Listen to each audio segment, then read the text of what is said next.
নমস্কার, Bengali film reviews চ্যানেলের তরফ থেকে আপনাদের সকলকে সুস্বাগতম। আজ আমরা রিভিউ করব ধ্রুব ব্যানার্জি পরিচালিত ছবি বগলা মামা যুগ যুগ জি এর ট্রেলার নিয়ে। আপনাদের সঙ্গে আমি তন্ময়। বন্ধুরা, বগলা মামা যুগ যুগ জি এর ফার্স্ট লুকে আমি বলেছিলাম যে আজকালকার দিনে যেভাবে সমস্ত কন্টেন্ট আসছে, অর্থাৎ সিরিয়াস কন্টেন্ট আসছে, এর মাঝখানে এরকম একটা কমেডি মুভি, এটা একটা কমিক রিলিফের মতন কাজ করছে।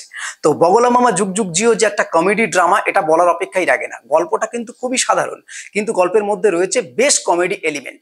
গল্পেতে আমরা দেখতে পাবো একটা গ্রুপ থিয়েটার, অর্থাৎ এদিক ওদিক গজিওটা যেরকম গ্রুপ থিয়েটার, এরকম একটা গ্রুপ থিয়েটার। সেই গ্রুপ থিয়েটারের কিন্তু মূল কর্ণধার হলো এই বগলা। সে বিভিন্ন জায়গায় অভিনয় করে বেড়ায়, কোনো সময় সে শিব সাজে, কোনো সময় কোনো ঐতিহাসিক চরিত্র সাজে এবং অভিনয় করে বেড়ায়, এবং তার সাথে আরো বিভিন্ন লোকজন আছে, ছেলে ছোকরা, তারা সমস্ত অভিনয় করে একসাথে।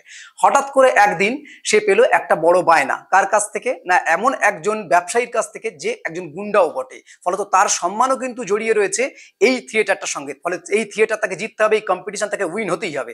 আখেরে কি উইন হতে পারবে, এবং এই উইন হওয়ার জন্য কি কি সমস্যা তাদের সামনে চলে আসছে, এটা জানতে গেলে পুরো ছবিটি দেখতে হবে। ছবির মূল ভূমিকায় আমরা দেখতে পাবো খরাজকে, অর্থাৎ খরাজই এখানে বগলা মামার ভূমিকায় অভিনয় করছে। পাশাপাশি আমরা খুব বড় বড় কিছু অ্যাক্টরদের দেখতে পাবো যারা কিন্তু কমেডি জনারের জন্য বেশ বিখ্যাত, যেমন ঋদ্ধি আছে, কৌশিক সেন আছে, রজতাবু আছে। প্রত্যেকে মিলিয়ে ফাটাফাটি একটা কমেডি হতে চলেছে। অ্যাকর্ডিং টু দ্য ট্রেলার আমরা যদি বলি, ছবির মধ্যে যেভাবে প্রত্যেকটা কন্টেন্টকে নিয়ে আসা হয়েছে, অর্থাৎ প্রত্যেকটা বিষয়গুলোকে ছোট ছোট করে যেভাবে কোলাজ করে বাঁধা হয়েছে, ট্রেলারটা কিন্তু খুব ভালো লাগছে দেখতে।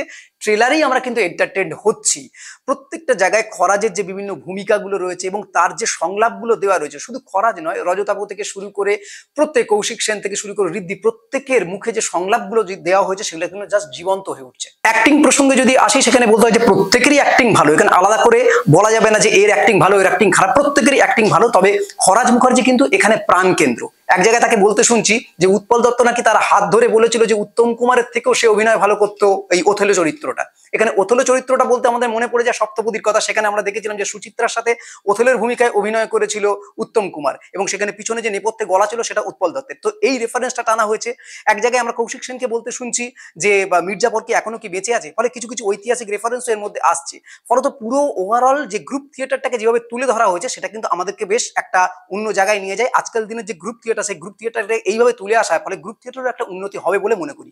এবং সর্বোপরি বলতে হয় যে আর্ট ডিরেকশনটা বেশ ভালো। মানে কিছু কিছু যে থিয়েটারের দৃশ্যগুলো তৈরি করার জন্য যে আর্ট ডিরেকশন লাগে, যেগুলো আমাদেরকে ভাবাবে, সেটাও কিন্তু খুব ভালো। ছোট ছোট স্ক্রিপ্টের মধ্যে দিয়ে যেভাবে হিউমারকে কাজ করানো হয়েছে, সেখানে খুব সুন্দর করে ওয়ার্ক করেছে। এবং সবচেয়ে বড় কথা হচ্ছে এই ছবির গানগুলোকে, একটা কমেডি এলিমেন্টকে যেভাবে ঢোকানো হয়েছে গানগুলোর মধ্যে, সেটা জাস্ট অসাধারণ। এটা খুব ভালো করে ওয়ার্ক করেছে।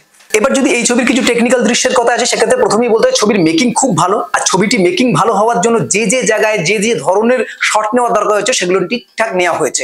যেমন এক জায়গায় আমরা দেখতে পাচ্ছি কিছু কিছু স্বপ্ন দৃশ্য, যেটা খরাজ ভাবছে শুয়ে রয়েছে, তার চারিদিকে আগুন টাগুন জ্বলছে, এরকম একটা দৃশ্য ভাবতে পারছি। সেই জায়গায় যে আর্ট ডিরেকশন, সেটাও কিন্তু খুব ভালো হয়েছে, এবং যেভাবে অ্যাঙ্গেলটাকে ধরা হয়েছে সেটাও কিন্তু খুব ভালো। তাছাড়া যদি বলি যে কালার গ্রেডেশন বা এডিটিং এর কথা, সেটাও কিন্তু ভালো। কারণ অনেক অনেক জায়গায় স্বপ্নর সাথে যে রিয়েল টাইমের যে মেলবন্ধনটা, সেটা কিন্তু খুব সুন্দর করে করা হয়েছে, এবং সেখানকার যে কালার গ্রেডিং গুলো করা হয়েছে, সেটাও কিন্তু বেশ ভালো। এবং সর্বোপরি যে কথাটা আগে বলছিলাম যে আর্ট ডিরেকশনটা খুব ভালো, কারণ এটা যেহেতু একটা থিয়েটারকে কেন্দ্র করে হয়েছে, ফলত থিয়েটার মানে একটা আর্ট ডিরেকশনের ব্যাপারটা থাকে। ফলে এখানে আর্ট ডিরেকশনটাকে যেভাবে তুলে ধরা হয়েছে, মানুষকে ভাবাতে সাহায্য করবে। এবং কিছু কিছু জায়গায় যেভাবে হিউমারকে তুলে ধরা হয়েছে, সেটাও কিন্তু খুব ভালো করে ওয়ার্ক করেছে এই পুরো ছবি জুড়ে। অ্যাকর্ডিং টু দ্য ট্রেলার, এই ছবির মধ্যে শুধুই যে কমেডি রয়েছে তা নয়, কিছু কিছু জায়গায় ইমোশনকে এমন ভাবে ডেভেলপ করা হয়েছে, সেটা কিন্তু বেশ ভালো লাগে। কারণ কিছু কিছু জায়গায় আমরা দেখছি তারা কি কম্পিটিশনটাকে জিততে পারবে কি পারবে না, এই নিয়ে তাদের মধ্যে যখন কথোপকথন হচ্ছে, তাদের যে মনের জোর, যে দৃঢ়তা, সেটা যেভাবে তার স্পিচের মধ্যে দিয়ে বেরিয়ে আসছে, প্রতিটা দৃশ্যের মধ্যে দিয়ে বেরিয়ে আসে, সেটা কিন্তু যথেষ্ট ভালো করে ওয়ার্ক করে মানুষের মনে। তো ওভারঅল সমস্ত ট্রেলারটা দেখে যেটা বোঝা গেল, যে ছবিটি কিন্তু একটা অন্য মাত্রায় আসতে চলেছে। আমাদের এই সিরিয়াস কন্টেন্টের যুগে আমাদের কিন্তু অন্যভাবে একটা আনন্দ দিতে আসতে চলেছে। ফলত ছবিটি দেখার জন্য আমরা যেমন আগ্রহ হয়ে বসে রয়েছি, তেমনি আপনারাও নিশ্চয়ই আগ্রহী আছেন।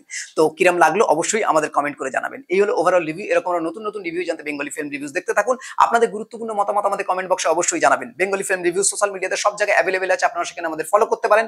বাংলা সিনেমাকে এগিয়ে রাখুন, বাংলা সিনেমার পাশে থাকুন। Thanks for watching.